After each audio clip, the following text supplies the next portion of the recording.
All right, everyone. I'm finally here. So we were trying to get a guest host on the show, Shannon from over at Be Quiet, really good friend of mine digitally for the last couple of years, but I couldn't get the stupid Mac to capture audio and put it into OBS so you all could hear what he was saying. So it would have been just ended up being me hearing what he was saying, which makes for kind of a boring show. But anyway, welcome to Talking Heads, everyone. Episode 171, your once-weekly live show for the latest in beer and tech news. As always, I'm Jeff. Thank you so much for joining the show. If you've never seen it before, we talk beer, we talk tech, we talk games, pop culture, news, entertainment, usually some Star Trek. This is a family-friendly show in both language and content, although I do drink alcohol on the show, and today I've got some really good ones in store because, well, I'm worth it. All super chats are read on the air, so long as they meet those family-friendly criteria. And if you want to join the super secret chat and the even more super secret after party, think about joining the Floatplane or Patreon. Links are both down in the video description. You'll get exclusive access to the Discord server where you can chat with myself, John, Rhett, Steve, all of the regular hosts from Talking Heads, and keep the party going there all week long. Also, if you want to catch us in podcast form, you can catch us over on Anchor.fm or wherever your favorite podcasts are found. And if you're drinking along with me, alcoholic or not, let me know in the chat and we will give some early shout outs as we go along. Welcome to the show, everyone. Oh, man. What a week. Let me just start with that. What a week. So I actually have a video that I didn't quite get posted, but it is ready to roll on both Floatplane and YouTube. So pretty much as soon as this show is over, I'm going to have that one go live. But it kind of explains in a little bit more detail what went wrong with the flooding, what caused the flooding in my house, and kind of what steps we're going through right now to deal with everything. So, yeah, it was kind of a crazy Saturday, to say the least. Hold on, let me get my chat open here so I can at least chat with all of you. Maybe, if Restream will cooperate. There we go. So, yeah, I didn't share this part in the video, but it's a fun little anecdote. So the way I found out our basement had flooded was the power went out somewhere around 3 in the morning. I knew the power had gone out, and our power was kind of fluctuating a little bit, given like some brownout kind of activity, right up until I went to bed. And so when I went to bed, I decided I'm going to shut down every computer. I'm going to shut down all of my servers, all except for like, you know, our router and modem and the Wi-Fi. So we've still got internet, but nothing else is running. So did all that, wasn't worried about power going out or losing hardware or anything like that. Just went to bed. And we were in the middle of a gnarly ice storm. We got 1 inch of accumulated ice on just about every surface. So the definition of freezing rain. It was raining like crazy, but freezing as soon as it touched ground. And so like literally 1 inch on every tree branch, every power line, every blade of grass had 1 inch of ice around it. It's beautiful looking when it hits the plants, but it's also deceptively deadly because, well, plants aren't meant to hold up that much weight. And when you have as many trees as we do in Oregon, that much weight does a fair bit of damage, as we found out. So anyway, I went to bed, woke up about 3 o'clock because the power went out. Just kind of went, whatever. Rolled over, went back to sleep. Went, I'll take care of it in the morning if there's anything to take care of. We woke up about, I think right around 5 o'clock, just shy of 5 o'clock maybe. And my daughter walked into our room, and she had we have a cell phone for her to listen to music on at night, and she had the flashlight on it. And she came into the room, and she's like, Mom, Dad. And my wife rolls over and went, yeah, we know the power's out. It's okay. And she goes, yeah, okay. Well, I have a flashlight, so I'm good. And she shined the flashlight right in my eyes. And I went, okay, cool. That's awesome. Do you need anything? And she goes, yeah, I could use a little bit of a snuggle. And she's 8 years old. It's a little scary, power being out. It's always a little bit creepy. And so my wife goes, yeah, just climb on in and we'll snuggle you real quick. And she goes, okay, let me dry off my feet. And I went, what? And she goes, yeah, my feet are all wet. I went, why are your feet all wet? And she goes, well, there's water all over the floor downstairs. And I threw my blanket off, and I verbatim said, maybe next time you want to lead with that. So I ran downstairs and stepped in ankle deep water as soon as I hit the last step. And that was that night. So I spent about the first 45 minutes to an hour getting all of the computers up and out of the water and unplugging all the power strips. Now, luckily, the power was out, and so the litany of power strips that litter my office, none of them were powered on. So the first thing I did was run around the office and go yoink, yoink, yoink, and pull out all of the power strips just in case. Last thing I wanted to be doing was standing in the middle of that room if the power suddenly came back on. Got all the computers picked up, anything that we wanted to save up and off the floor. Yeah, that was the rest of that night. So I did shoot the video while standing ankle deep in that water. But like I said, there is a follow-up video coming out, probably as soon as, this show is done. I didn't want to interrupt notifications of either side of it. But like I said at the beginning of the show, I was actually trying to get a guest host on here, and we couldn't get the Mac up and running in time because my streaming PC is still down and out. The power supply didn't show that it had any signs of water in it. I know I said I dumped like 2 cups out of it. That was mostly being held in by the filter on the bottom of it is why it was draining so much water. But I looked at the power supply and it didn't have a water line. It wasn't wet at all. So I'm not sure why that's not turning on right now. But I guess we'll find out here soon when I start actually rebuilding my office. Let's see. Right off the bat, we do have a $20 super chat. Oh, hold on. Let me rewind a little bit. Novella Hub, $5 super chat. Boom Island Brewing Company, Finn's Fog, New England IPA, 6.2%. I'm also drinking a fog tonight, as it turns up. John J., Cleanup Fund donation. I definitely appreciate that. Thank you so much for the $5. Ray sends over $20 for the Cleanup Fund. Thank you. And East Coast Mods. Thank you. $20 for your family. Cheers, Jeff. Thank you guys so much. I will say there is some good news that came out of today. Some fantastic news. You'll have to watch the video to get a full explanation, but the full explanation, or the abbreviated explanation, is that we got pretty much the best possible appraisal I could have hoped for as far as the property damage goes. That is the damage to the house itself. I'm already to the point of moving things back into the office. Oh man. Lipscomb Davis, $300 donation. This should get you at least a 450 watt 80 minus PSU. Thank you, buddy.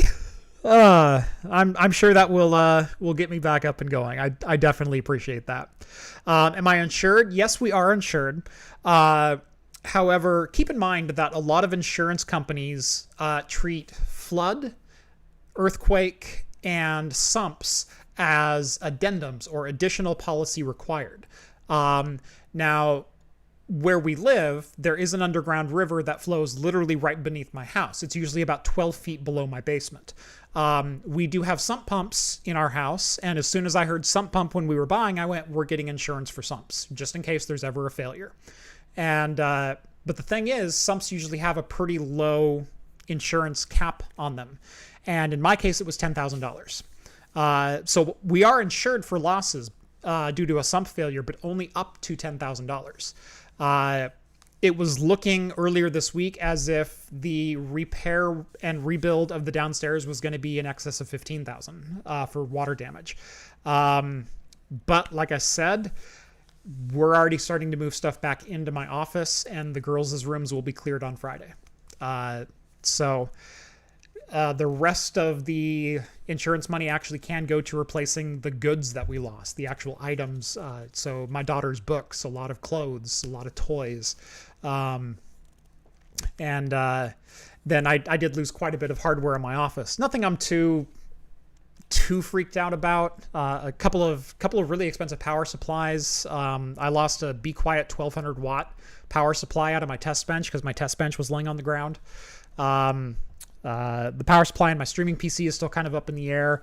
I did lose an APC 1500 VA, a UPS unit, and a couple other things. But they're just things, you know, things can be replaced. I'm just happy my family's safe. And I thank all of you. You guys really, really brought a smile to my face this week. Honestly and truly. Like I'm almost always a very cheery person. I don't, I'm never one to dwell on anything that happens or, you know, get overly depressed. But at the same time, when you're facing situations like that, it's really hard to keep up that cheer. And you guys definitely helped. So thank you. All right. Would that not be covered by home and contents insurance? Not if it's a direct result of a sump failure. So that's the nomenclature in a lot of different insurance policies. So you'll have to check with your individual underwriter for if you're curious on your own home. But a lot of times there are exclusions when it comes to things like water damage. Like a burst pipe would be covered 100% because a burst pipe is just water damage. However, a sump failure is a different category. Same with flooding. If this was flooding from the street or rainwater that came into the house, that would be a different category as well. Earthquakes are a different category. You know, most of the time when you buy just a basic insurance package, it's fire, theft, and other loss. But the other losses have exclusions to what's actually covered. So make sure to go check your home insurance policy and make sure you're covered for things that you're worried about, even things that you're not worried about. It'd be a great idea and great reminder for everyone to go look that up. Corey, $5 donation. On the plus side, at least you have a chance to make changes to your office if needed. It didn't really need a whole lot of revamping, although it did need a fair bit of cleaning, and this certainly expedited the cleaning process. And then Novella Hub, funds for books for your girls. Thank you so much, Novella. That is awesome. We have a list of, I think, 65 or 70 books that were lost in the water because my... most of the children's books that we have are in my youngest daughter's room. We call her Little Bit. They were in Little Bit's room. And we keep them in just like a little 2x cube bookshelf on the floor. And so the water came up 3-4 inches on all of those books. So yeah, that wasn't a whole lot of fun. But I decided I'm worth it, dang it. So I am going to have one of these. So I decided to break out this guy. I have 2 of the Bourbon County Stout Fogs. I forget who else sent me this one, but this is the first Bourbon County Fog that I got. I think it might have been Novella. I think Novella, you might have sent me this one. But anyway, someone sent me one, and then OG Root sent me another. So I'm drinking the one duplicate that I have. So this is the Bourbon County Stout Fog. 2020 edition. This is barrel aged. It's a barrel aged stout aged in bourbon barrels blended with Earl Grey tea, black tea, and honey. And I have been so looking forward to trying this one.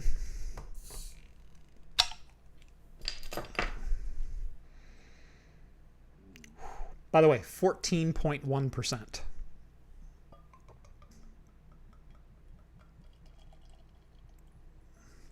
Now, I was planning on having a roaring fire behind me, but time kind of got away, and it's already warm enough in here. I'm good. Robert, 10-pound donation. Have a beer on me. You'll need it. Greetings from the UK. Thank you so much, and very good early morning to you. Robert, $5 donation. Smiley face. How's it going? Corey, $5. So if your sump goes out, break a water line and blame it on that. Intentional damage to your water line is also not covered by insurance, I don't think. Now, if you fail in the repair of a water line, that is covered by insurance. So just be careful about how you fraudulently claim against your homeowner's insurance. By the way, it's not a good idea. But anyway, from the sound of it, pretty much all of our losses sound like they are going to be covered for the most part. I think we are going to exceed the $10,000 limit with replacing a lot of things. But for the most part, like I said, the biggest things were books and clothes and whatnot. That I'm bummed out about the books because they do have sentimental value to me. I read to my girls every single night before bed. Basically, since they turned 6 months old, I've read to both of them every single night. So it's a little hard to see some of those books ruined like that. But we'll get them replaced, and we'll still have all those memories and everything that we can build with new books. So that's cool. Jim, $15. I've been in your shoes regarding sump issues. Use it as you see fit. Stay dry. So thank you so much, Jim. I appreciate it.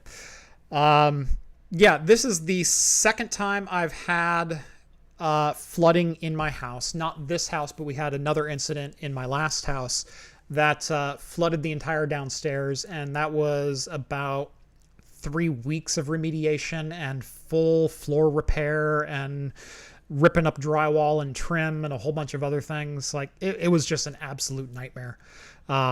Luckily, neither of my kids were born yet. This is all the way back in 2010, maybe 2011, that all this happened. So going through it with kids is a whole different scenario, let me tell you.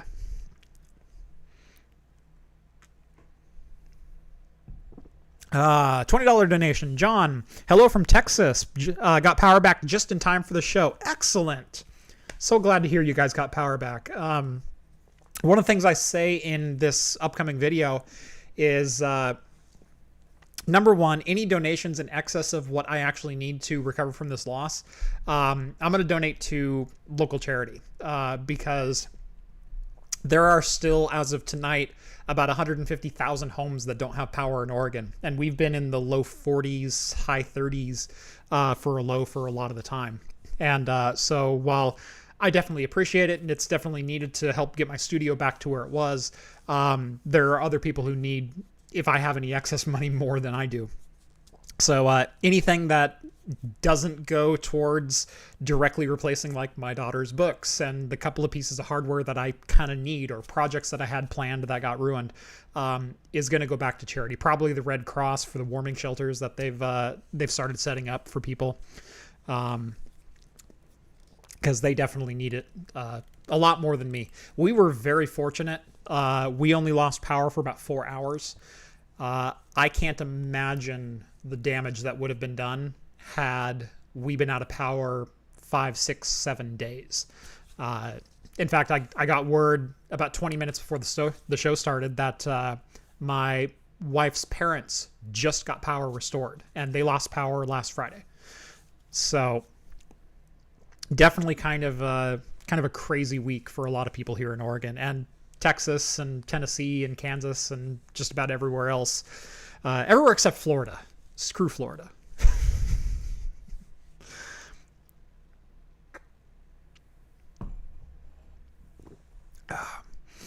Alexander, $20. Grab a case of PBR on me. I won't try shipping Treehouse in a small box again. Cheers. Actually, I just bought myself a case of the Kirkland Citra IPA Session. That's actually been really solid. I didn't expect that beer to be all that good, but surprisingly it was. Ian, $20 Canadian, or $25 Canadian. Thank you very much. Appreciate it. Sir Commissioner. Sir Commissioner? Commissar. Something. $25. Hey, man, I hope this helps. It's not much, but you do a lot for the community. And sorry, you went off my page here. You do a lot for the community, and this is all I can do to help. Wish you and the best for your family. Also, everyone suffering from the weather to stay safe. Thank you. And Mafjäger, something like that. Sorry, I'm terrible with pronunciation sometimes. $15. Glad you're keeping your chin up about this. Keep on crafting. Thank you. Corey, $5. Get a generator if you don't already have one. Actually, funny enough, we were already starting to research whole home generators before all this happened, and that is definitely going to be a thing that is installed within the next 6 months, probably. As I plan on going out and now Big Spoon says you spelled Tesla wall wrong. I'm actually looking at doing a propane generator. There's a couple of different things that kind of lead me to go that way. Number one, I think the Tesla Powerwalls are freaking cool. I really do. But to get 10,000, 12,000 kilowatts out of them, you need 5, Powerwalls to run for more than a day. Number two, there's no way to refill them if your services don't come back on. So eventually they will die. And if it was a situation like this week where it's been 4 or 5 or 6 days since you've had power, that's a big ask for a Powerwall to keep your fridges running, to keep your freezers running, to heat your home. I mean, obviously we have a fireplace, but it's a big ask, and that's a lot of power from a Powerwall versus having a couple 100-pound cylinders of propane and the ability to go have them refilled. So I'm likely going to go with a propane generator just for a longevity standpoint, and just for if it's an extended period that we lose power, I don't need to worry about it because I can either get it refilled or whatever else the situation might be. So that's kind of where I'm leaning. It's about $3,000 for the generator itself. It's about another $1,000 for an automatic transfer switch. The generator I'm looking at is a true standby generator, and so it automatically self-tests itself once per week and will send me diagnostics over Wi-Fi to let me know how it was and what's the energy output and that kind of thing, and alert me to any problems. And then if the power is cut to the house, the generator will spin up and the transfer switch will wait 60 seconds and then shunt me over to the generator. So the home will lose power for 60 seconds, but then it'll kick back on and we'll be on generator power and good to go. So natural gas generator. The problem with natural gas is when you run into like earthquakes or different situations like that, where the natural gas system is not necessarily more reliable than the electrical grid. And while I know natural gas generators are a thing, and we did consider that, and in fact, I've thought about going with a dual fuel approach as well, because you can get dual propane and natural gas generators. I don't want to rely on natural gas in the event of an emergency. So, yeah, that's the plan. Fancy Bro, new member. Thank you. Thank you, Fancy. $20 from Michael Stevens. Thank you, Michael. I do appreciate that. Matt McInnes, $9 or $10, excuse me. I'll be sending a Fixing the Studio PC part package very soon. Make sure to keep the Titan box off the floor. Thank you. Actually, yes. So someone donated to the channel last week a GTX 1070 Katana from Galax. And that box was on the floor. Now, the box was sitting vertically instead of horizontally, and it was very well packed. So the Katana is fine. But I definitely had a moment of, oh no, not that card. Any other card, come on. But no, the Katana appears to be just fine. So thankfully that one escaped. And Fixing the Studio part package, that fills me with a whole bunch of intrigue. So thank you. Let's see. Ryan, $2. Take my Google rewards money. Wish I had more. Thank you, Ryan. I appreciate that. Uh, HakovaTube, $20. Thank you for your wonderful style and efforts. Your videos are inspiring and very helpful. This isn't much, but hopefully a small contribution will help get you back on track. Thank you, buddy. Appreciate that. Scott, 25 Canadian. Jeff, I want to help you from up here in Canada as I understand how you feel. I went through the same in 2016. Chin up and chug onward. Continue to produce your amazing videos.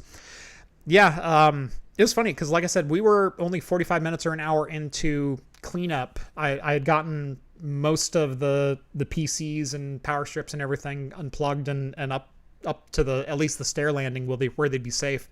And I went, I got to grab the camera and at least do like a 2-minute piece to camera. Just say this week's gonna suck and it might suck for like a month, but here goes. So like I said, you can never count me out for actually creating content. And in fact, in the meantime, I was actually starting to call different office spaces to see if I could lease an office for a month, just in case we were going to have to reno the entire downstairs, because I would be non-functional.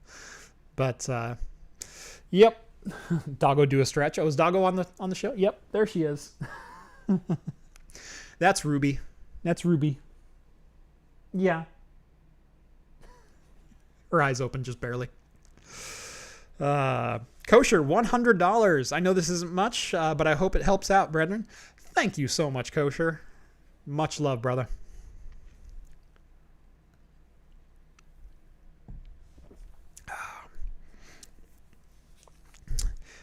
Skull says, looked away. Was it Zeke or Ruby? Zeke is not in the room right now. I believe he's down the hall. But Ruby's on the bed behind me. Andrew, $5. I'm glad the katana is safe. That guy with the eBay listing won't budge. Yeah, we found an eBay listing for, what was it, 3 or 4 katanas. And while I wasn't willing to spend $400 on a katana because they're a really cool card, but at the end of the day, it's still just a GTX 1070. And like I said, someone reached out and donated that. So freaking cool. Novella wants to know how Rambo was coping. That was one of the funniest stories. Besides my daughter walking in and going, hold on, let me dry my feet off. Is while we were in the process of getting everything moved up from the basement and whatnot, Rambo most of the time lives downstairs. He will venture upstairs from time to time, but he gets along well with Ruby, but he doesn't get along all that well with Zeke because Zeke likes to chase him and whatnot. Chase like cats and dogs. Anyway, I brought Rambo up. I put him into our bedroom and I closed the door and said, like, just chill here. You'll be fine.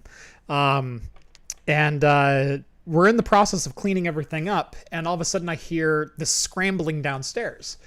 And I went, oh God, what happened? And both the dogs are standing on the stair landing. I went, crap, they chased the cat downstairs.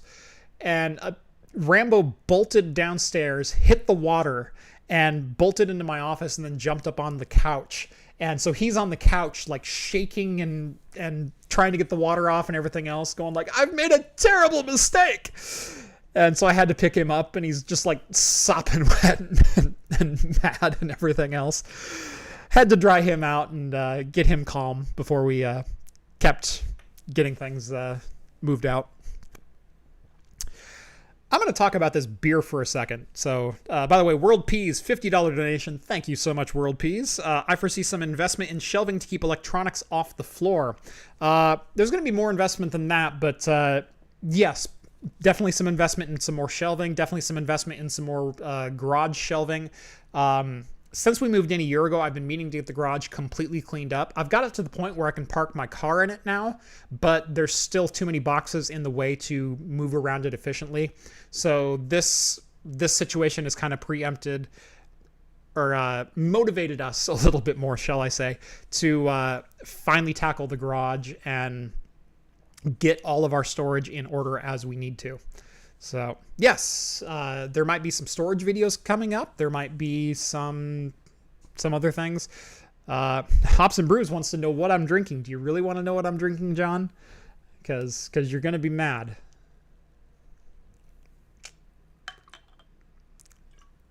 So I want to talk about this beer. So again, this is the Fog, as I spilled just a tiny bit of it on myself. Speaking of Rambo, there he is. So this is the Bourbon County Stout Fog 2020. Earl Grey tea, black tea, and honey mixed with a bourbon barrel-aged stout.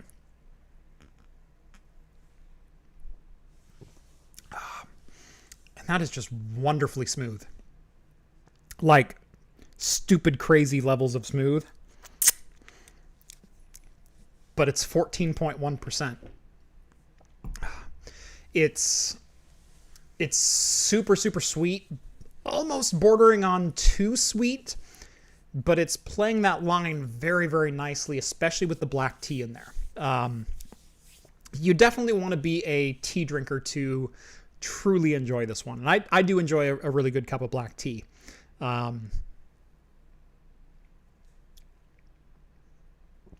Yeah, you have just enough of that herbal bitterness balanced with the tea. There's a little bit of honey that just kind of lingers afterwards. But if you want to talk about burn or alcohol taste or whatever, there is none. There's nothing to this beer, which is really dangerous because, again, 14%. Kevin says, wishing you and yours the best from just up north in Forest Grove. Hello, I've spent quite a bit of time up there. Also did a first-time YouTube purchase, so good as any time, or so good a time as any to figure out how this works. Thank you, Kevin. I appreciate that. So, yeah. No, I spent quite a bit of time in Forest Grove. In fact, when I was in high school, I got one of my only scholarship offers was to Pacific University up there in Forest Grove. So I did visit the campus at one point and whatnot, but it was a music scholarship, and they only wanted to give me $5,000 instead of a full ride, so I declined, seeing as how it's a private university, and I think their average tuition even back then was something like $17,000 a year for in-state. So, thanks, but no thanks. I'm going to go to community college for a couple years because I don't have that kind of scratch.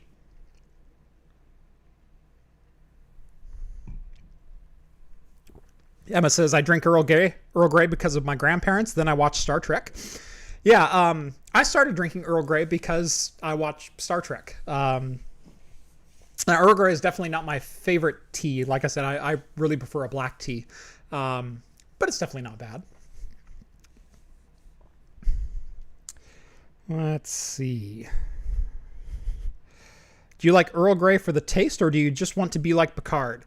A little bit of both. Like I said, Earl Grey is not my favorite tea, but it's good enough. You know, it's I definitely enjoy a good cup of Earl Grey. Not like Picard does, and I definitely don't order decaf, but yeah, this is good.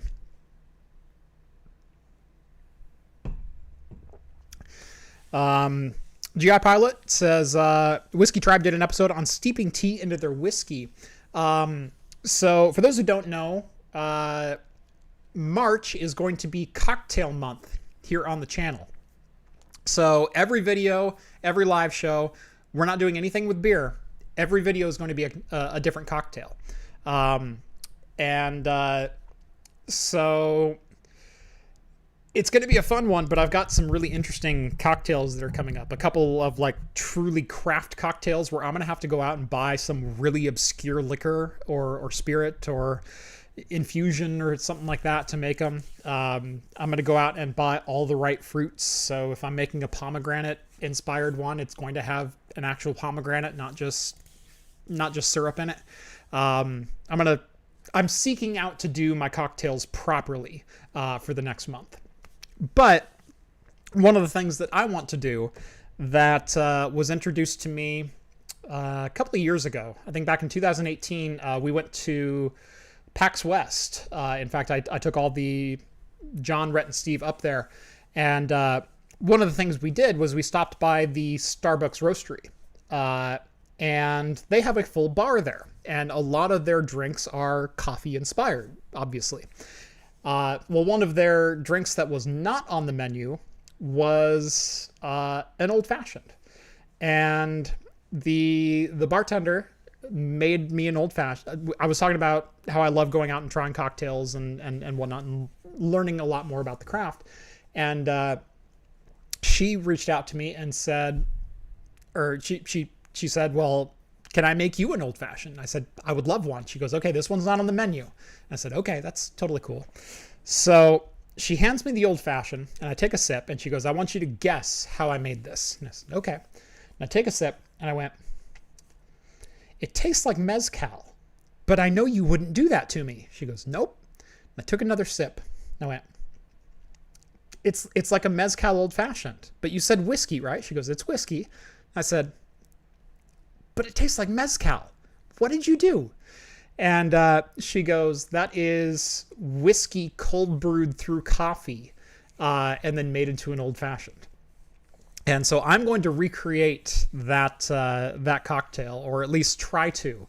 I'm going to try to cold brew coffee with whiskey and see how that goes. I've actually been researching a couple different techniques on how to do it, and that's the one that I'm really, really anxious to try. So almost an hour in and no news and great chat. Can't complain. This goes to Cocktail March. $10 from Skull. Thank you, Skull. Fantastic job as a moderator. Yep. No, I honestly didn't even have any news for this week. I haven't read any news. I haven't been on the internet since Friday. Like, it's been a weird couple of days. Like I have, so I did fire up a gaming PC, but the gaming PC that I have fired up is the PC for my Xbox project, which is still in the works, but this obviously put me behind schedule a little bit. But running my single slot GTX 1650 homemade card, and I've been playing remotely on that on the GPD Win, and it works great. It's a lot of fun. But yeah, so that's been my only PC time over the last 5 or 6 days, is playing remotely on a 5-inch screen on a GTX 1650. I haven't done any surfing, or I've followed Twitter a little bit. So I know a couple of things that have happened, but other than that, tech world, nope. No idea. So Apple M1 viruses. Ooh, that could be an interesting one. Seeing as how I'm streaming right now on an Apple M1, I have a 2021 MacBook Pro, or 2020 MacBook Pro, I should say. Maybe you need to use Stadia for a month. I'll pass.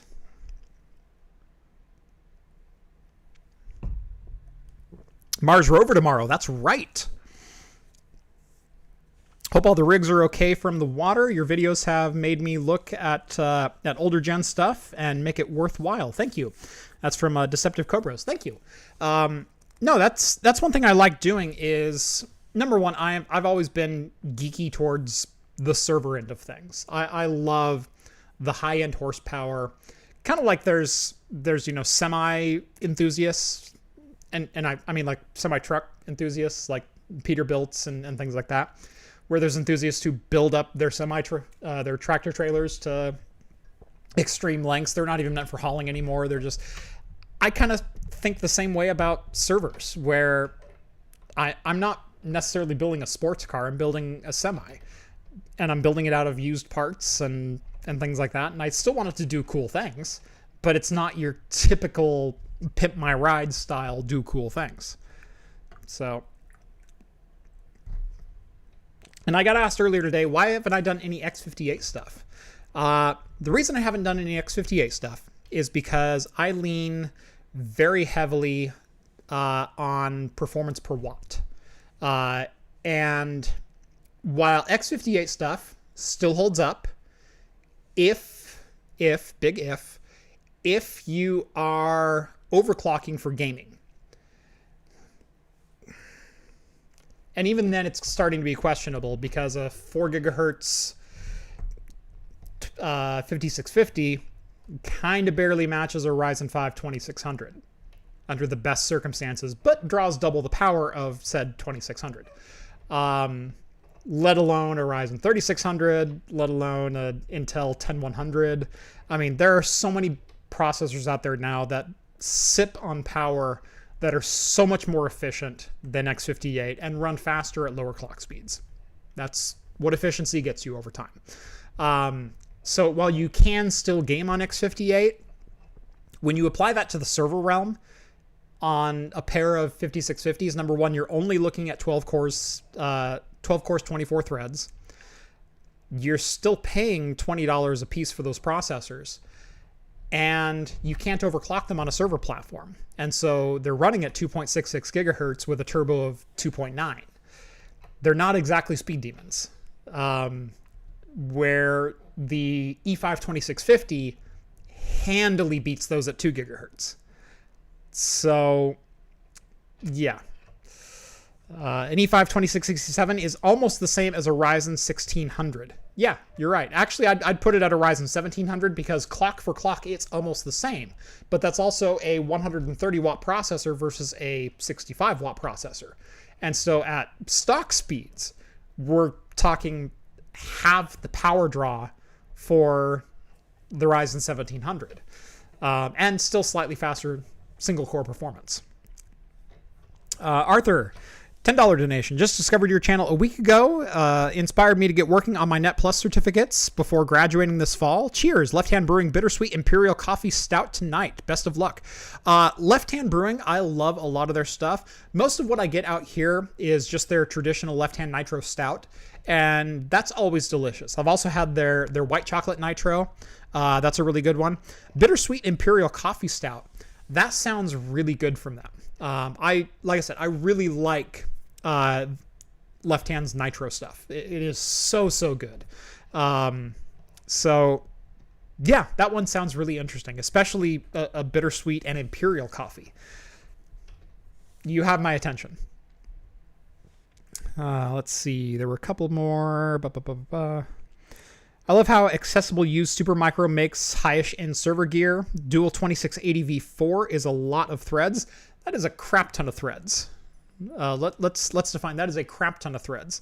I will say I do have a pair of E5 2699 V3s coming in very soon. So 36 cores, 72 threads. That'll be fun to play with. Can't wait for those ones. Jeff, those Chinese Antminer X99 motherboard from AliExpress worth a try? Definitely. I haven't used particularly the Antminer ones, but I have used a number of others. I usually go Hunanji for a lot of my X79 and X99 stuff, simply because I found them to be kind of the most feature complete. They're missing the least amount of features, and they offer quad channel memory. They offer the right support. That kind of thing. When you start going for the super budget stuff, like you can get an X99 motherboard, Antminer and Machinist and a couple others come to mind, for like $55. The problem with those is often they're dual channel memory instead of quad, or they're using DDR3 instead of DDR4 to keep costs down. But the thing with the DDR3 chips is they're only compatible with certain 26 V3 CPUs. And so you have to get like the 2678 V3 or a couple of other compatible non-listed SKUs from Intel. R710 isn't worth the power draw anymore, IMO. And I say that about a lot of that gear, about a lot of the X58 style gear, the C602 chipsets, where the power draw is far exceeding the return. And if you would just spend a little bit more and upgrade to at least X99, honestly, the power efficiency between X99 and even modern CPUs is not that far off. The X79 CPUs, the C604 chipsets, and so the E5 2600 V1 and V2, Sandy Bridge and Ivy Bridge, they're still kind of what the modern processes are. Now, they're only using DDR3, but DDR3 is a lot less expensive. Usually a lot of home server tasks, home labbing tasks aren't all that memory speed intensive. And so you can get a lot of memory for pretty inexpensive. So yeah, the R720 is far superior. Yes, I fully agree with that. Yeah, I had a love affair with X58 for the longest time. And to some extent, I still do. And in fact, I have an X58 video coming up on the channel. In fact, it was supposed to be posted on Saturday. I was supposed to be done with the benchmarks that day and publish that video, but I haven't been able to finish the benchmarks. So, but no, there is an X58 video coming out like next on the channel. Well, not next, but the next video I can film down in my office. So yeah.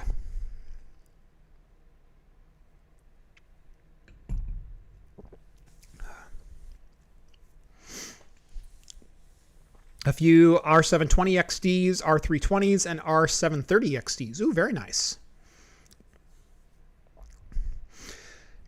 I run my TrueNAS under Proxmox. Excellent. Do you have a P.O. box for beer donations? I certainly do.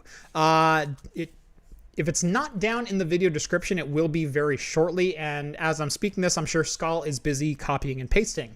Craft Computing, 1567 Edgewater Street Northwest, box number 51, Salem, Oregon, 97304. Usually it is in the video description. It is not right now. Okay, I will make sure and edit it in. Usually I already have that done, but this was a very hodgepodgey stream. Obviously I'm in my living room. So yeah, there we go. There's Skull. Want to send Jeff something? Craft Computing, 1567 Edgewater. Can't say much. I'm still sitting on a Xeon X5675 and an HD 5870 and 128 gigabytes of triple channel DDR3. How did you get triple channel and 128 gigs? Because you should be running 92 gigs or 96 gigs if you're actually in triple channel, and that would still be with 16 sticks. So if you're running mismatched sticks, if you're running a 16 and a 32, or two 16s and a 32, which would kind of get you there. Yeah, that would exactly get you there.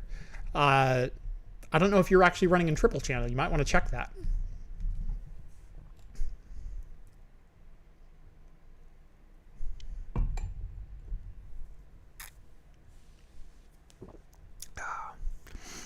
Nicola says, I run my server on a Raspberry Pi 4 with a 256 gigabyte USB flash drive. Honestly, I've been toying with doing a Raspberry Pi server stack for home lab use for a long time, a very long time. I think I might actually need to just hunker down and do that, where I can do a small home NAS and Pi-hole and a Unify controller and some other features that people would actually use in their home, but have it be literally in a small Raspberry Pi cluster kind of setup. Especially now that ESXi runs on Raspberry Pi. You can run virtual machines on Raspberry Pi. Now, I know everyone always asks me why I don't use containers. I don't use containers because I like the individual settings you can dial in on VMs. Now, is a VM a waste of resources for some applications? Yes, it totally is.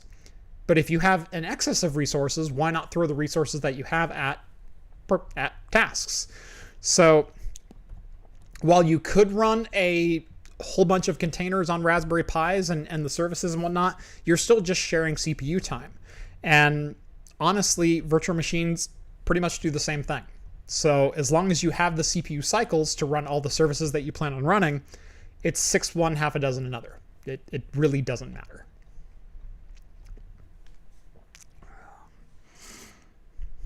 Didn't think of Linode? Yeah, you could also run it on Linode. Hashtag not sponsored in this video because they didn't pay for this segment. But no, Linode has a lot of compelling options, especially for low-end use. Like if you only need a couple of CPUs and like 150 gigs of storage, $5 to $10 a month, and you can run just about any service you want on there.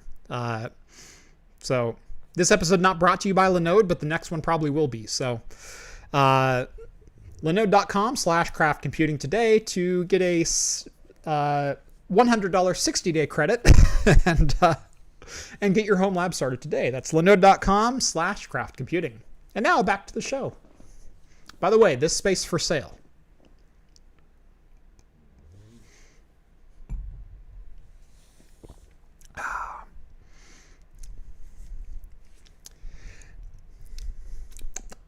I'm really liking this. This is just a good stout. The tea blends so well with that high-end, thick, cut it with a knife stout. That's just so good. I'm trying to think of the right adjectives to add to this and descriptors for what this beer is. Like I said, I can taste pretty much everything that's in the description. I'm saying taste as far as I can taste the tea. I can't tell you it's Earl Grey or black, but I can tell you there's tea there, and I can tell you I like it. And I can tell you it balances very well with the very, very rich dark chocolate that is present in this stout. Usually there's quite a bit of a coffee roasty note because of the oak that the Bourbon County stouts are aged in. I'm not getting so much of a roast in this one.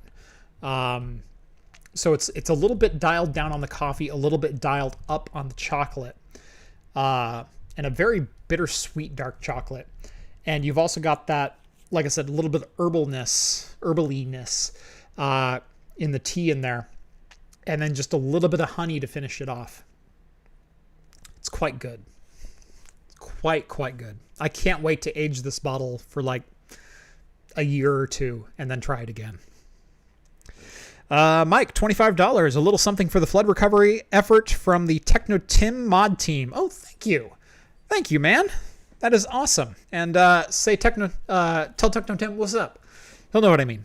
No, actually, I have a shout out to Techno Tim coming up in the video talking about the flood, because he and I talked off camera for a little bit, and he offered, if I need to like spin up some servers, if I have anything like I have to run, he offered me a whole bunch of server space, no cost, just send him over VM files, and that's really cool. None of my servers are so critical that I have to run them right now, and especially because most of my family doesn't have power.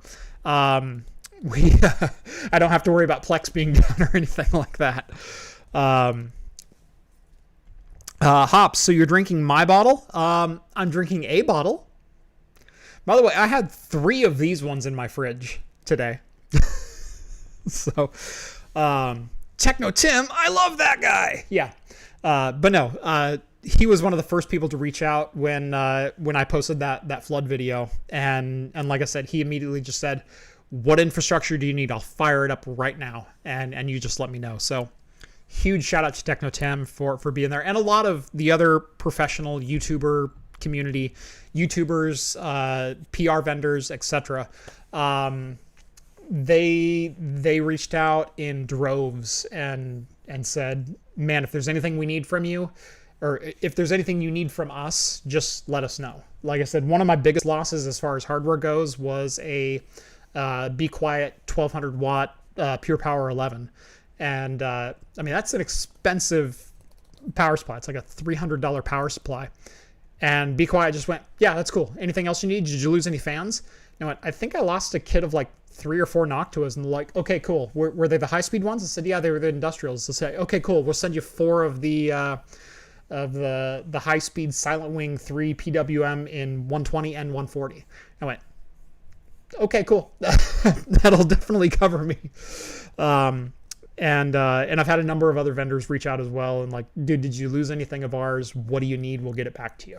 So honestly, this whole experience has just been just sways of emotion from low to high and everything in between. But like I said, today we got some really good news, and hopefully it's going to be over soon. Spastic, $5. Can't afford much, but wanted to show support for the channel and hope this helps with the recovery. Thank you so much. I appreciate that. SPX there in chat. Thank you, SPX. I appreciate it. Yeah. It's been a week. It has been one heck of a week. It's really weird because this is my first time in front of a camera since last Wednesday. And I don't remember the last, well, I do remember the last time that I went this long between being on camera. And that was when we were in the process of moving between houses, and I could only do the live show because I didn't have a great area to film in, or the area was too loud, or whatever else. So yeah, it's been almost 18 months since I've gone a week without being in front of a camera. Yeah.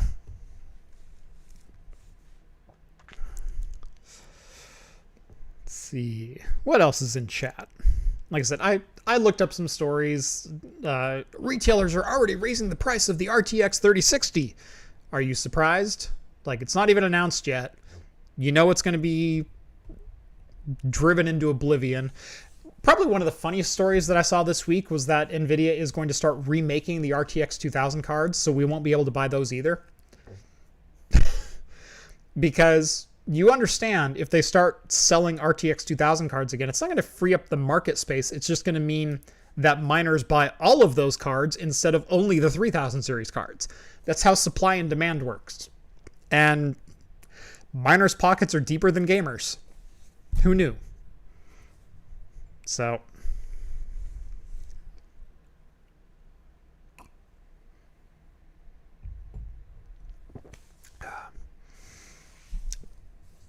Sean with a $50 donation. Thank you very much, Sean. I do appreciate that. I really want to hear his opinion about my crappy server, but I am too poor to donate right now. LOD, send me some specs of your server. I'd be happy to take a look.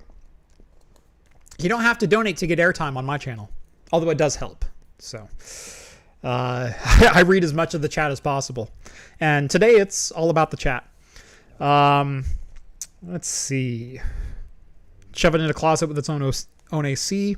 Andrew, $5. I just realized I got my wish. Fireplace talking heads. Also, I occasionally see Ivy Bridge showing up. It's showing its age in games. Can still hold 60 FPS though. Yeah, in most games at 1080p, Ivy Bridge will still get you 60 FPS. And to be quite honest, back in 2011, when Sandy Bridge, and then 2012 when Ivy Bridge came out, no one expected more than 60 FPS. That was the goal, was 60 FPS 1080p. Somewhere along the line, we started getting this accelerated need for more and more speed, or more and more resolution, because what sells TVs is, oh my god, it's 4K. What sells games, they tried to say, oh my god, 4K, but 4K gaming just looks like 1080p gaming. There's not a lot of difference there, especially with anti-aliasing on 1080p versus 4K with no anti-aliasing. Like, it's very similar. But the thing that does start to sell games is when monitors can start to keep up with the frame rates that your video card can pump out. And so we've seen kind of a resurgence in super high frame rate monitors. And I say resurgence because if you remember back in CRT days, it was not uncommon to find high-end gaming monitors that could do 120 hertz at 800 by 600. Like, we've been there before. And then we went to LCD because LCD is the new cool thing that can only display one resolution natively and can only drive at 60 hertz because the controllers are not designed to go any further than that. We kind of went backwards as far as gaming tech goes, and it took us 15 years to get kind of back into the swing of things where 120 hertz might start to seem like the norm again. Now, honestly, most CRTs ran at 60 hertz anyway, but I remember having a 1600 by 1290 hertz monitor back in 2008. Like, it was still the thing. It was still the thing that you used. So, there's been an uptick in high refresh rate monitors, and availability and pricing of those high refresh rate monitors coming down. You look at companies like Pixio, who have 1080p 144 hertz screens for like $160, and they're actually really good screens. You can go all the way to 240 hertz and now 360 hertz, depending if you're willing to shell out that kind of money. And I will say, 360 hertz actually makes a difference over 240, over 144, over 90, over 60. Like, there is a measurable increase as you go up in the quality of your gameplay. I will say it's pretty much only for Twitch shooters, and I will say there's diminishing returns as far as how much money you have to spend versus how much performance you'll actually get out of a monitor. But people saying, well, my eye can't tell the difference between 360 and 144. Your brain can. It's just you can't. LOD. Craft and Beating. So I run an MC server, Minecraft, with a Dell PowerEdge SC1425 with 12 gigs of RAM. I use this because I got it from my granddad for free, running CentOS 7. So a PowerEdge 1425. Need to familiarize myself with the specs. Ooh, wow. We're talking socket 604 when they advertised 800 megahertz for a front side bus and 2 Xeon 64-bit processors at up to 3.8 gigahertz. By the way, that's single core 2-thread for those keeping track. Number one, I'm impressed that server is still running. I truly am. But that's a cool box. Out in my garage, I still have 2 socket 604 systems. I have one motherboard, which was a motherboard that I ran in 2006 with Intel classified chips. So these were engineering sample chips of the Xeon Nakana core. They were 2-core 4-thread Xeons on the 604 chipset. Now, for those keeping track, they never launched dual-core 4-threaded chips for the Xeon 604 socket. These were like early production samples of what would later become the Pentium Prescott or the Pentium D CPUs. They kind of experimented with these for Xeon, and then they moved on to the 771 sockets. But yeah, I have a pair of those out in my garage, and I think I have a pair of 3.4 gigahertz Xeon 604s. So 1 core, 2 threads, 3.4 gigahertz. That's an old server. It's a very old server. How many people do you run on Minecraft on there? That's what I want to know. Because, man, that's not a lot of horsepower. And I know you're running that thing because you got it for free. But, man, if you had like $150 for like an Athlon 3000 or a 3000G, like a dual-core Athlon with a micro ATX motherboard and like 8 gigs of RAM, it would crush that thing. And I don't even mean close. I mean crush that thing. So, and draw like 1/5 the power because those Xeons were hungry.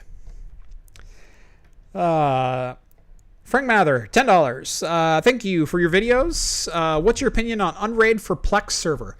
Honestly, Plex will run on just about anything, and I'm not necessarily, I'm not anti-Unraid, but Unraid is kind of like a do-it-all virtualization and file serve host, where I prefer the feature set of TrueNAS and Proxmox or ESXi or even Hyper-V compared to what Unraid gives you.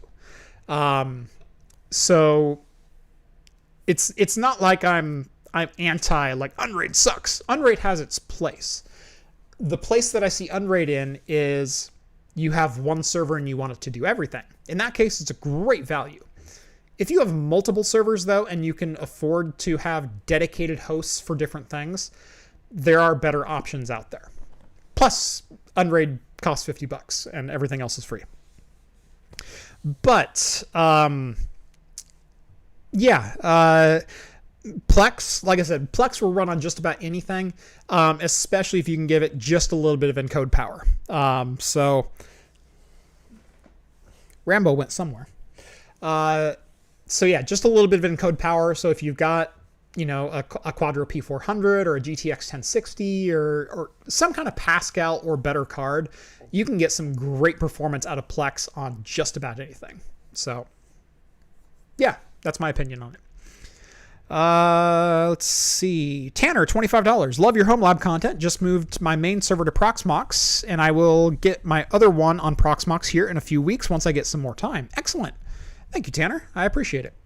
Patrick, $5. The L. Frank Baum Oz books are great, are good children's toys. 5 ducats for the book fund. Thank you. Thank you. My daughter will definitely appreciate that. Yeah, we're looking at not only replacing a lot of the books that we lost, but we're also looking at kind of expanding the library and moving forward a little bit. Because like I said, we have an 8-year-old too, and I read to both of them every night before bed. So 8 and 3 are my 2 daughters.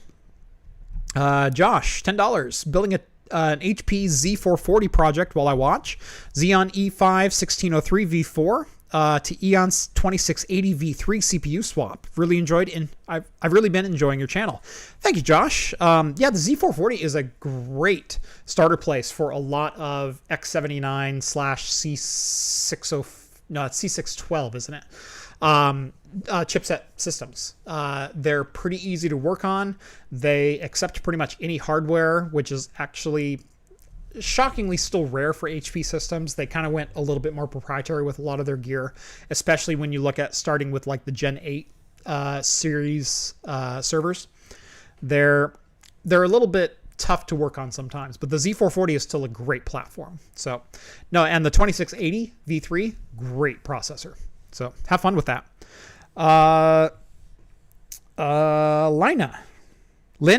Lynn, I'm going to say Lynn. $25. Always enjoy your videos and wanted to help out a fellow Oregonian. Cheers, man. I really appreciate that. Or whoever you are. Male or female. I don't know. Andrew, $10. Do you find an old non-x86 DEC, IBM, and Sun server sexy? I have a SunSpark Ultra 45 in my garage. Maybe not feature-wise, but just how things can be organized. They're certainly unique. And I say this streaming from a MacBook M1 ARM-based processor. There's different things that are more efficient at different projects, different workflows. And while I don't see the point of running anything SunSpark today, it's still a unique platform. And at one point I had a version of Ubuntu running on it. I've had, I think, 3 Sun Ultra 45s in my time. Only one of them was a dual CPU system where I had both CPU slots populated.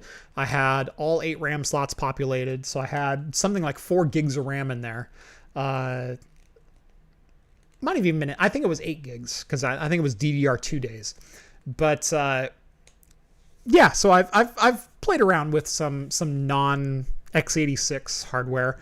What I'm really looking forward to is seeing what Apple does with ARM moving forward, because the M1 was just a tease. The M1 was just a sampler of kind of what's to come.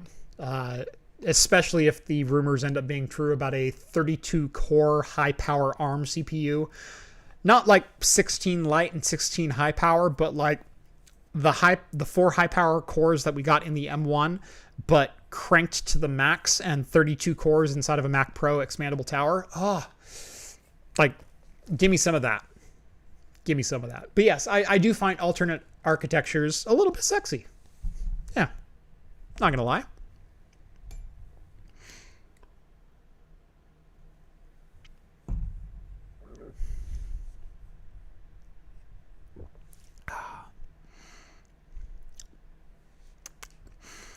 Joel says he's running an HP Z600, dual 5650s, 48 gigs of RAM, and 4 5TB drives and a 1TB SSD.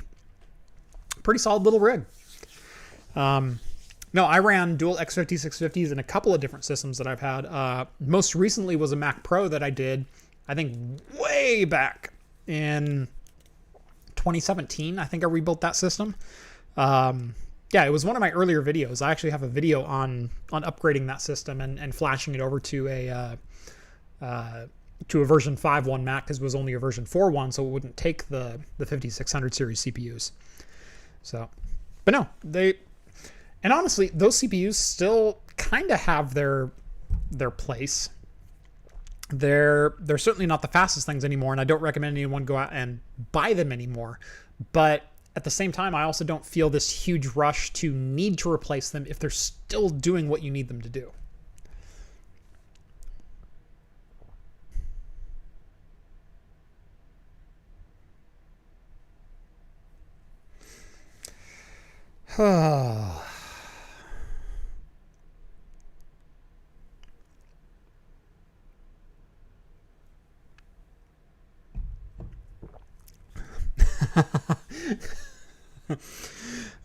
More Ultra Spark content, please. I don't know what more I would do with it. I don't know what I would do besides showing it.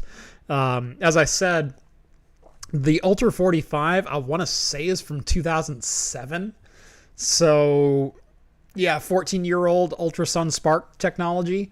I'd love to get some IBM PowerPC stuff in here, like a PowerPC 11 kind of thing. That would be a lot of fun to get. I'm definitely looking forward to when Apple finally releases the Tower ARM CPUs, how those are going to end up. But I just don't know what I would do with a Sun Spark to make it interesting.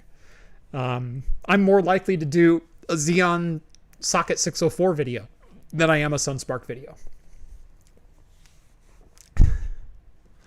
But thank you, Gear Seekers, for the for the thought.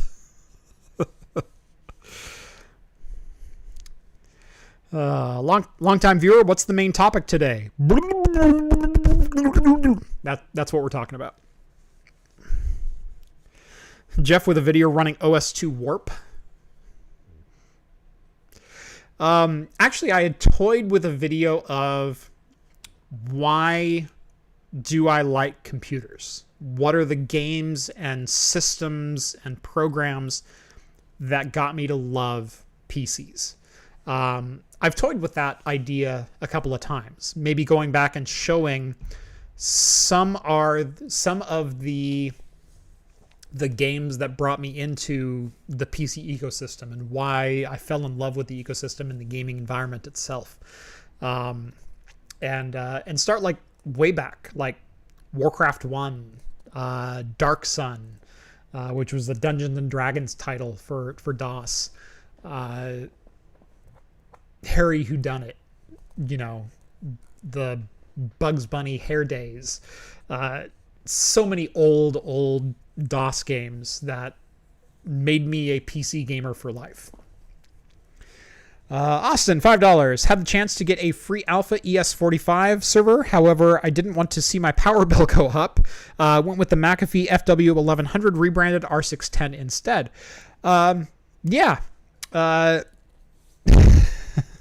I could see not wanting your power bill to go up. In fact, someone sent me over a pic of a brand new quad socket Intel server with quad 1800 watt power supplies in them today. So, and he goes, I bet you'd like to play with these, but I doubt you'd like to see the power bill. And I said, I don't even have a 240 30 amp socket or circuit to run those on, let alone keep them on.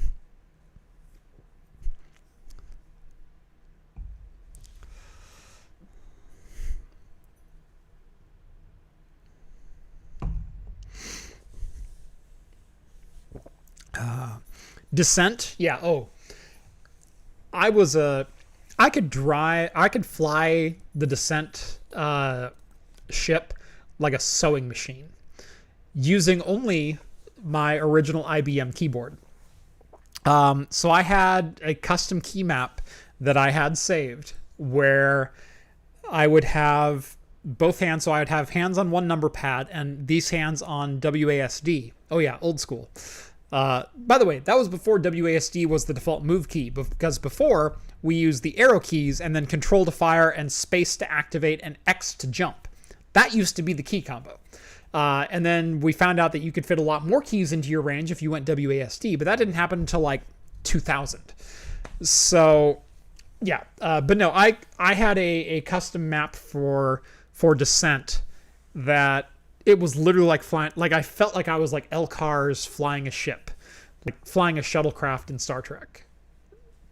It was pretty good. Yes, all the Descent series. Yeah, no, I still go back and play occasionally. I have Free Space and Free Space 2. I will still go back and play those. I still go back and play Descent 1, 2, and 3 as well.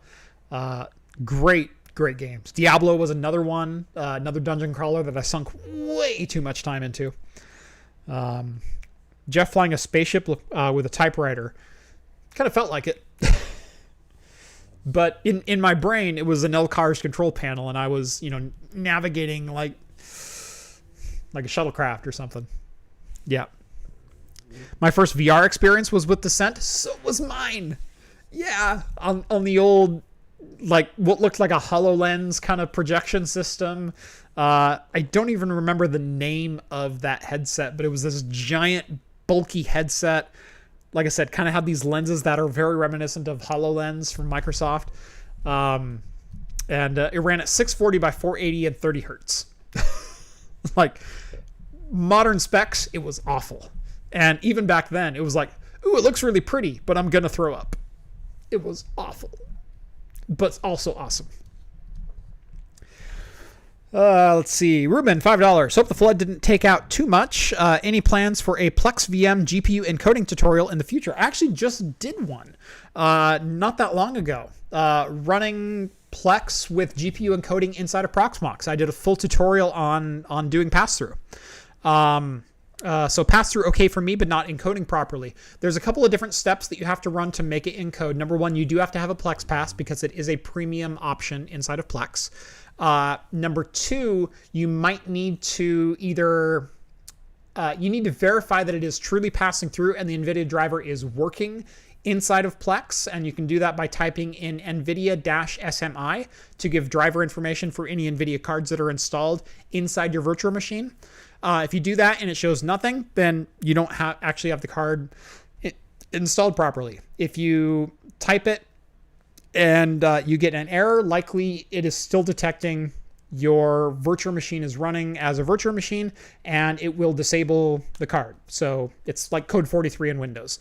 But I do have a full tutorial on how to get Plex up and running with GPU pass-through inside of Proxmox. Andrew, $5. Set Blaster A220 i5T1 H5T6. Oh yeah, I remember setting interrupts and IRQs and all that jazz. Yep. Hopefully Blizzard doesn't go full reforged on Descent 2 Remaster. Yeah, we hope. We hope. But man, I would love to relive the Descent glory days. In fact, the glory days of flight simulator games in general. I know we just got what is the EA one? The Starfighter or whatever. And it looks good, but I haven't brought myself to purchase it yet. And we're all waiting on Squadron 42 and whatnot. But there's just been such a lack of open world space flight sim games this decade. Like it's a little disheartening because I remember playing the old Chris Roberts series. You know, the old oh gosh. Now I'm drawing a blank on the name. Someone will correct me in chat. But all of his old games and Privateer and whatnot. Those were Squadrons. Star Wars Squadrons. Thank you.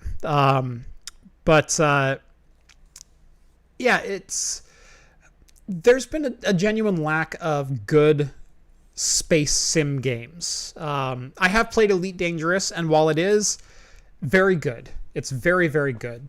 And it's very in-depth. It's also, it feels a mile wide and an inch deep, where it feels I'm doing the same 7 missions over and over again. And this is a lot of the challenge that space flight sims run into. Because I can go all the way back to like Maelstrom, which was a 2-dimensional space civilization style game with very little combat, but very similar. There's only so deep you can make these games without making them repetitive. And it's a really difficult mark to hit. And there's been some games that promise to have, you know, endless voyages. And did I ever play Freelancer? Of course I played Freelancer. I couldn't get over that the control was mouse only because, God, I only ever wanted to fly that thing with a joystick. But it was terrible. So, yeah, I love Freelancer as a game. I hate the control scheme, though.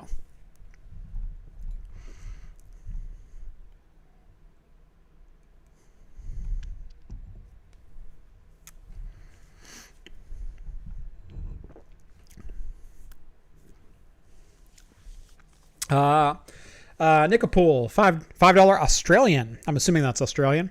I want a Freelancer sequel and remake. Perfect blend of world building, sim, and accessibility. All the macro aspects, none of the micro. Yeah. Wing Commander with Mark Hamill as OG. I do agree. Wing Commander is what I was trying to think of. The old Chris Roberts games. Ember says, I miss LAN parties. So do I. I so miss LAN parties. The kind of LAN parties that I could bring my own rig to and set up the rig. In fact, for my bachelor party, I hosted a LAN party with like 10 friends, and it was awesome. MechWarrior 1 on 386 did it for me. That's Kevin, $5 donation. Thank you, Kevin. I appreciate it.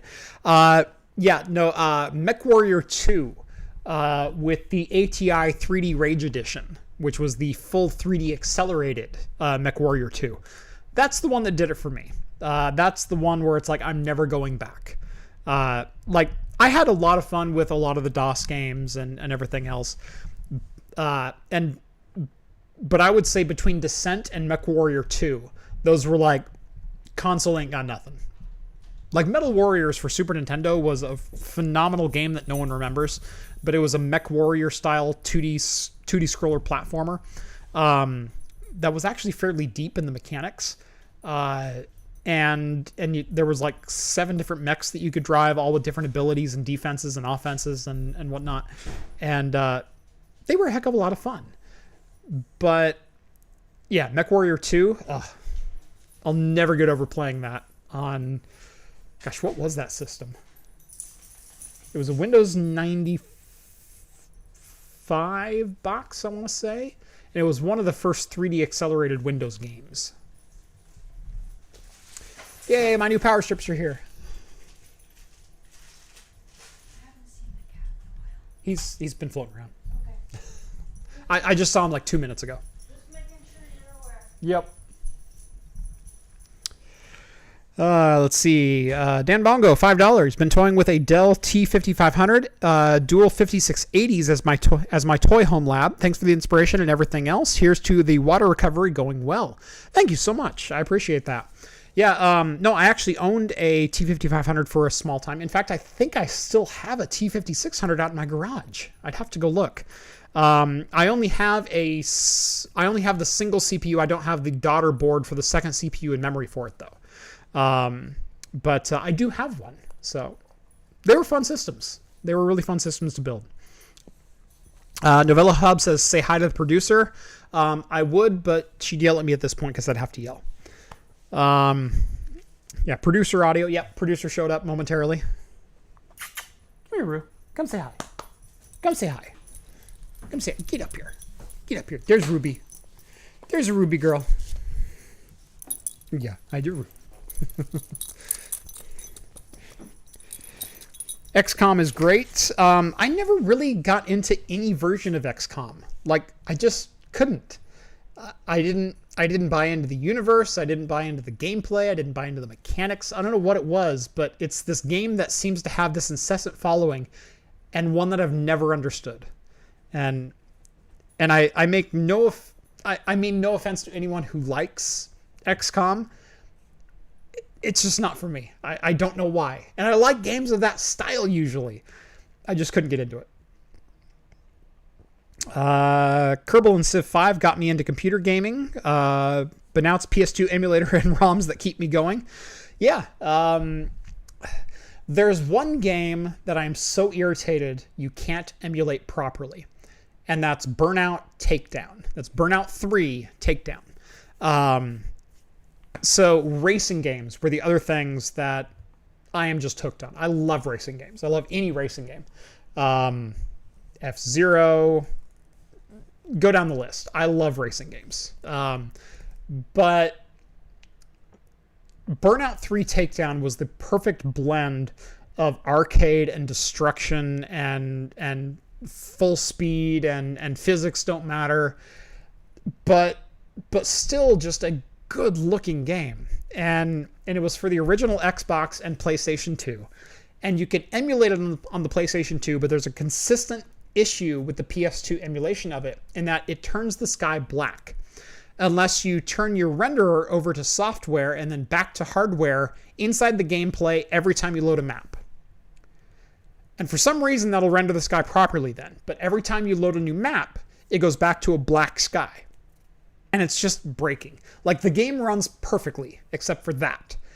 But I can't get my head around wanting to play it for more than 5 minutes if every time I load a new level, I have to go to the menu and go software encoding, apply, okay, menu, renderer, hardware encoding, apply, okay, and then re-full screen the game and I'm back in. It's like, it's just not worth it to me. And I know it's so finicky, and I know it's such a nitpicky thing, but I just want to sit down and play the damn game. I don't want to be repeating the same sequence of mouse clicks over and over 40 times to play, 15 levels.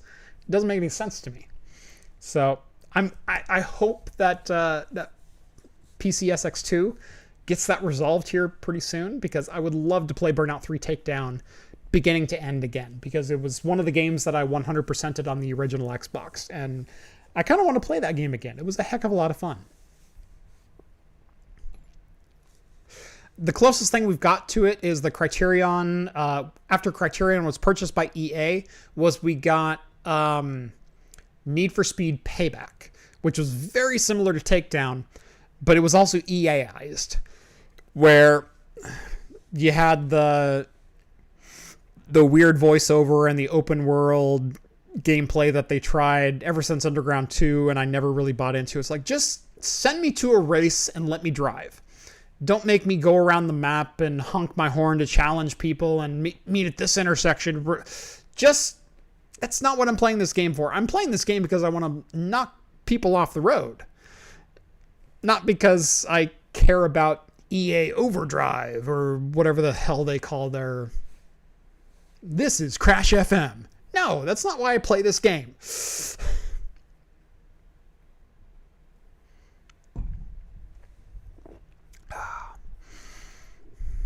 What else do we got here?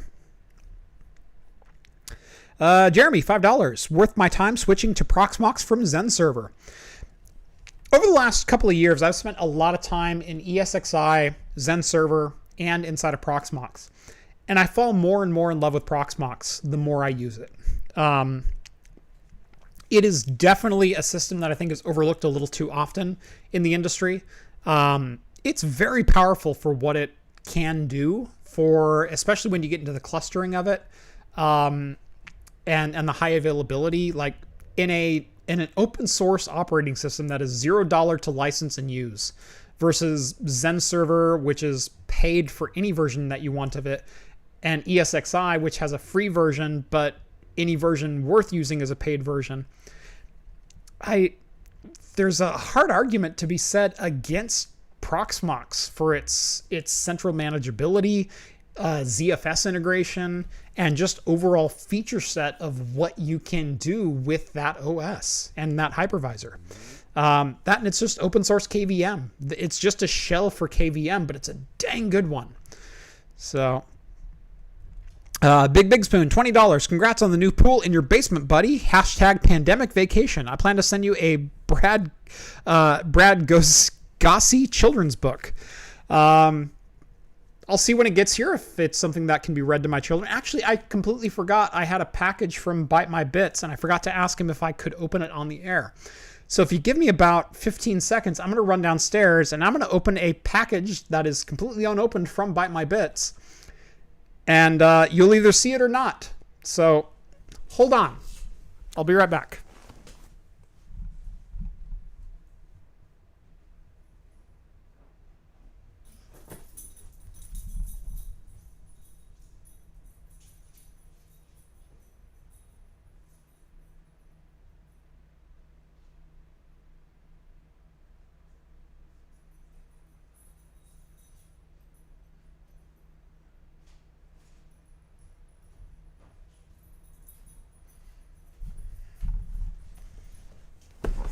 And we're back.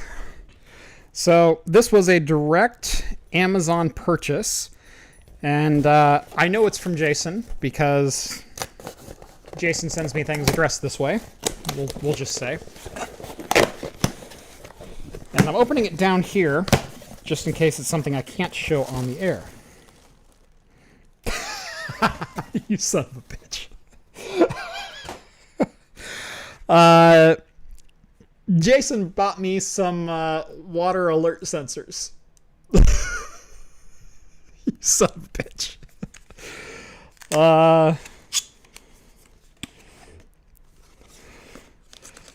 Yeah.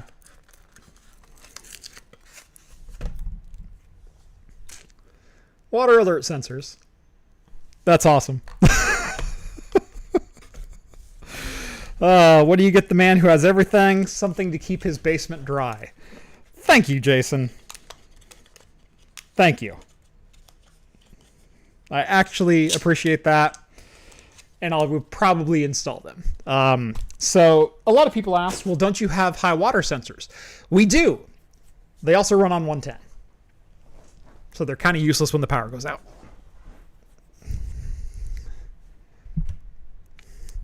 I think this is the first useful thing Jason has ever done. I'm pretty sure. My security system includes a water sensor.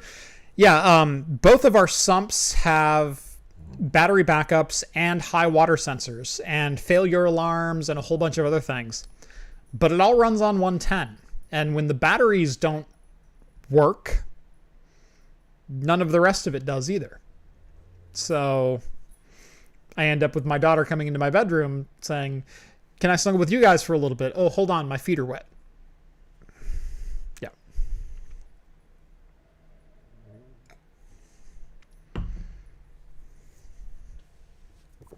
Isn't KVM, QEMU more software versus bare metal? No, it still uses Intel VT or AMD V processes just like any other hypervisor would. It's bare metal virtualization. Uses the same API and plugins that any other hypervisor would use. You can pass through PCI Express cards via native Intel VTD or AMD VTX that you can on any other system. It's bare metal. It's as bare metal as a hypervisor gets. So, Corey Gibson, $5. I would have sent a sponge. I'm actually kind of surprised none have showed up, to be honest. Now, I've only been to my mailbox once since all this happened. I think I went yesterday, and I'm going to go back again tomorrow because I've got a couple packages coming in. But does AWS still use Zenvert? I'm actually not sure what AWS is using these days. Not entirely sure. What's in the glass tonight? Bourbon County Stout 2020 Fog. This is the Earl Grey tea, black tea, and honey blend with their barrel-aged stout.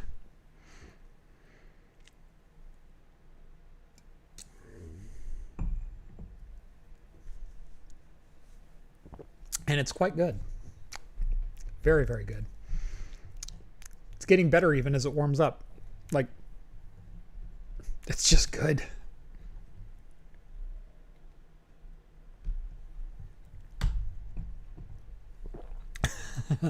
Rev says, so effing jelly right now. Yep.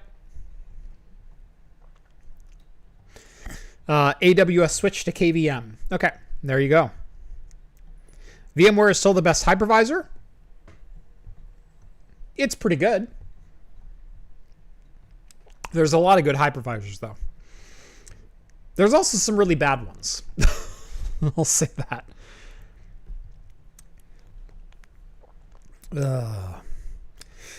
Anyway. What else do we got? I don't know. What else do you guys want to talk about? I got a couple minutes left. I do have a couple minutes left before we call this stream good for the night. I know we started 20 minutes late, but that doesn't mean we're going to go 20 minutes late. I'd still like to get off 10 p.m.-ish.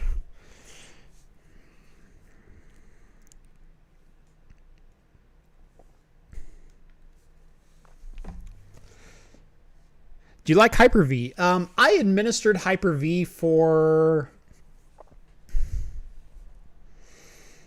8 years, I want to say, where it was almost a 100% Hyper-V environment. Hyper-V works great if you're a 100% Windows environment. And I'm going to make a comparison that's not often made, but it really makes sense. Hyper-V is Microsoft's attempt to out-Apple Apple, where you have to live within the walled garden. If you want Hyper-V to work properly, you need Active Directory and domains and schema and everything else underneath it. If you want your Windows servers inside of Hyper-V to act properly, they have to run Windows. They have to run the Windows services that are meant to be running. And they have to all be the same version. And you can run Linux under Hyper-V, but half your crap is broken, like backups. You can run whatever you want under Hyper-V because it's still just virtualization based on Intel VT and AMDX. But there's so many problems and so many features that are missing. PCI Express pass-through. It's not there. SRIOV support. It's not there. It works really well in an all-Windows environment. The problem is you have to be an all-Windows environment. And there are so many justifications for running non-Windows native services. DHCP and DNS. Let's say you want to run NX filter instead of a Windows DNS server. It'll run inside of a Hyper-V environment, but it's kind of a pain. If you want to run a Unify controller inside of Ubuntu instead of Windows because you don't want the Java Windows client installed. You just want the Java runtime environment installed inside an Ubuntu machine because it's a hell of a lot safer. Well, you can do that, but you're going to miss out on a lot of the integration features from Hyper-V because there are no Linux Hyper-V features enabled. It's Windows only, or you get no integration features. So Hyper-V is frustrating. It's stable and it works so long as you play ball within their ecosystem. If you don't play ball within their ecosystem, they out-Apple the best of them because it's not supported and it's not something you should be running.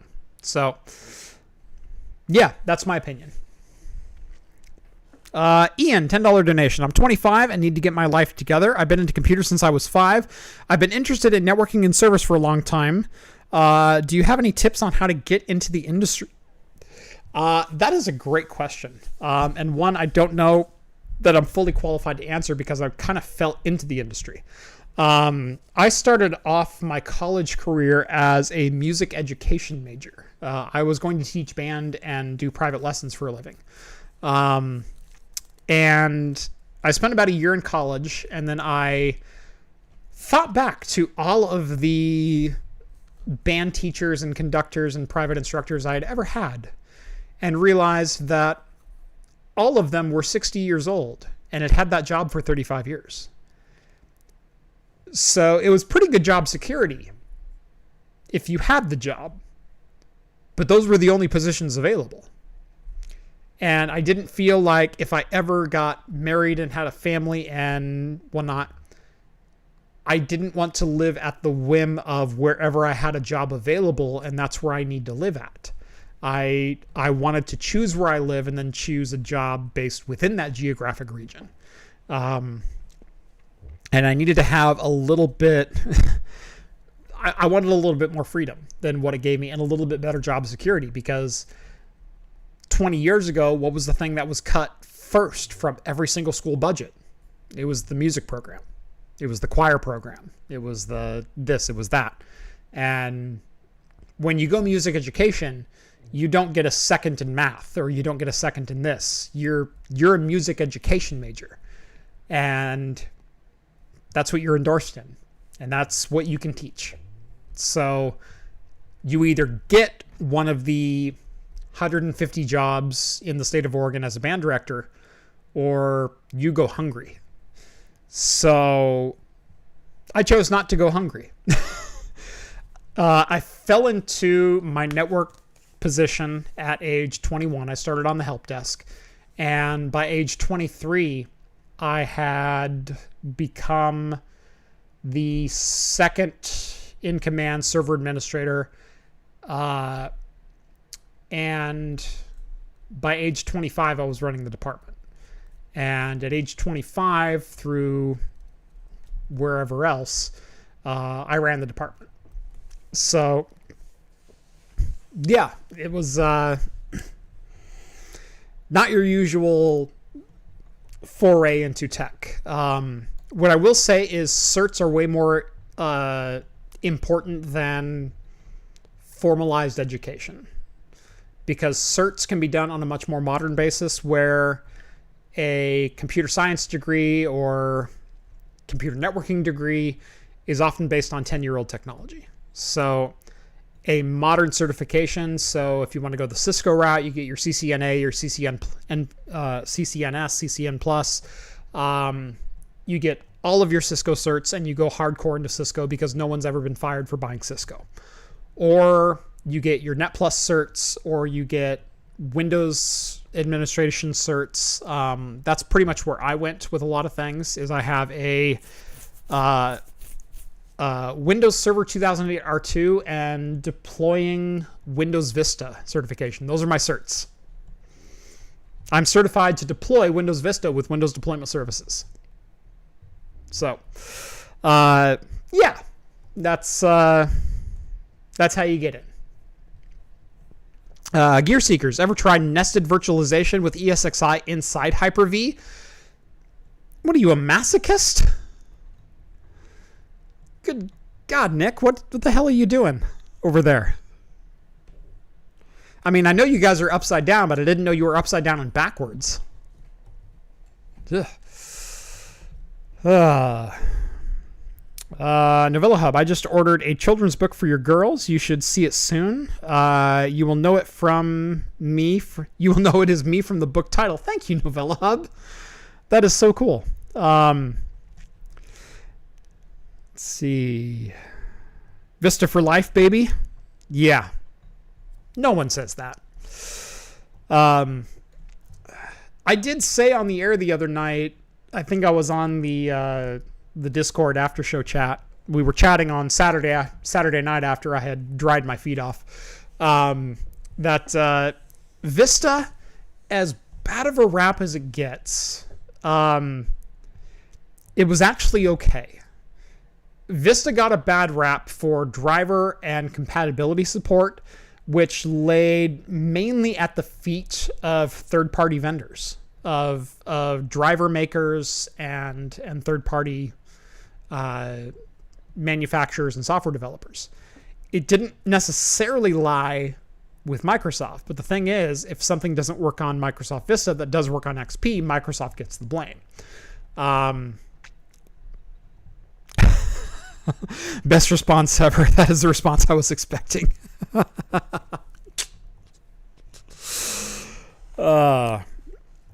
I tried vSphere, NSX, vSAN, VSCF suite together with SDDC?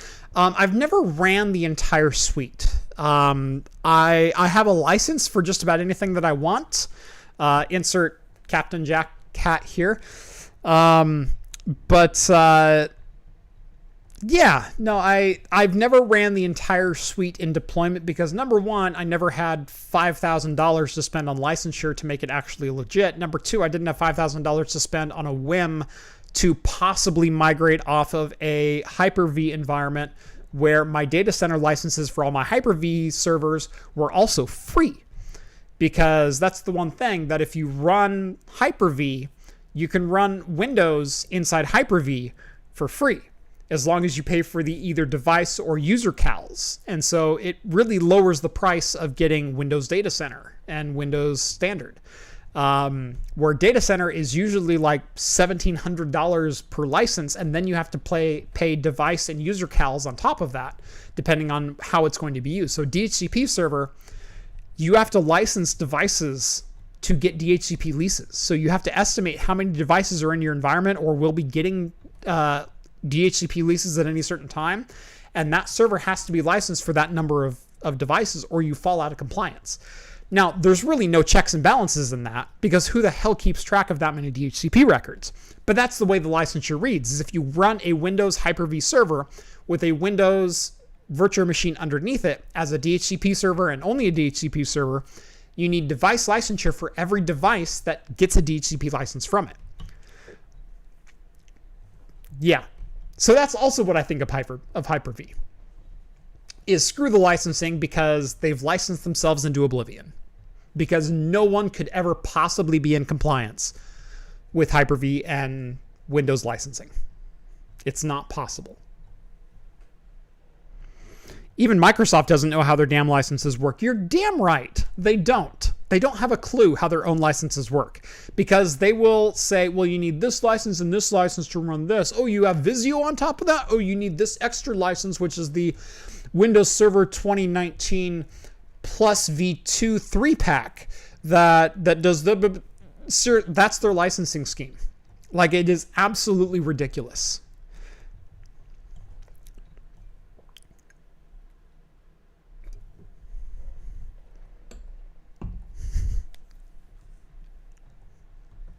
Jim says they want you to use Azure. Then why have they been doing the same crap since 2003? Azure wasn't a thing back then. And I've said repeatedly, number one, Windows as a client OS should be free now, especially because we are becoming the client, or we are becoming the product. We are becoming nothing more than the data mine for Microsoft to make money off of, even though we're already paying for the Windows license, or an OEM is paying for the Windows license for you. The cost trickles down somewhere, and usually it's anywhere between $20 and $100. But if Microsoft is making money elsewhere off of your advertising data, Windows should be free. Period. And it already kind of is, because you can activate almost anything as a Windows 10 license. Or you can just give them the middle finger and run a KMS emulator. You didn't hear that from me.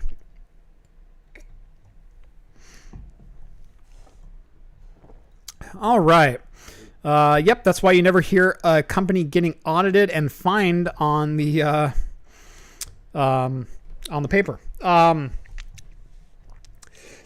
had a couple of people that I've known who have been audited by Microsoft, and it's actually a fairly pleasant process where they just want to make sure you're in compliance. They don't necessarily want to come after you with the hammer unless they find that you are literally not licensing anything and running everything for free, because their licensing is so convoluted, not even they know how to run it properly. So as long as you've made a best effort, you're usually fine.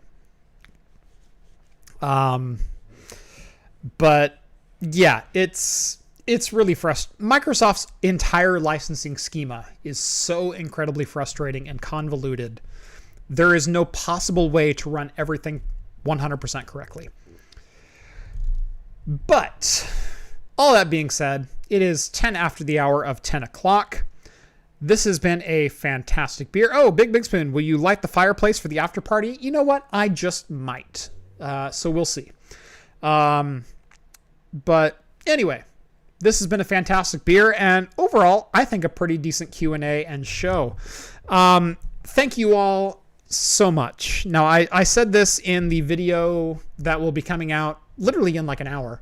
But thank you all so much for the amount of support that you guys have shown me and my family during what was a very difficult couple of days.